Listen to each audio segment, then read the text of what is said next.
Namaste og godmorgen her fra Kathmandu i Nepal, hvor klokken nu er 8 om morgenen, og jeg skal ud på en mountain flight tur, hvor vi flyver rundt om bjergene og kommer rigtig, rigtig tæt på, så jeg kan få taget nogle super gode billeder, og så jeg kan se Mount Everest, selvom jeg ikke har tænkt mig at bestige. Så kom med!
Så er jeg tilbage på sikkert landjord igen efter min mountain flight.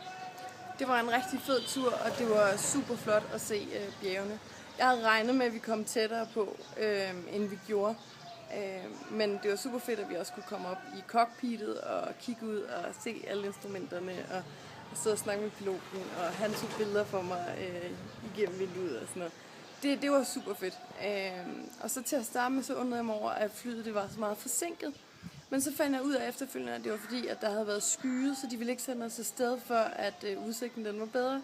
Og det synes jeg jo var en super fed service, at de ikke bare sender os afsted ligegyldigt hvad. Så i hvert fald, så synes jeg, det er anbefalelsesværdigt, og det er en oplevelse uden lige. Og så får man jo det her flotte diplom for, at man har været op og set Mount Everest uden at vandre.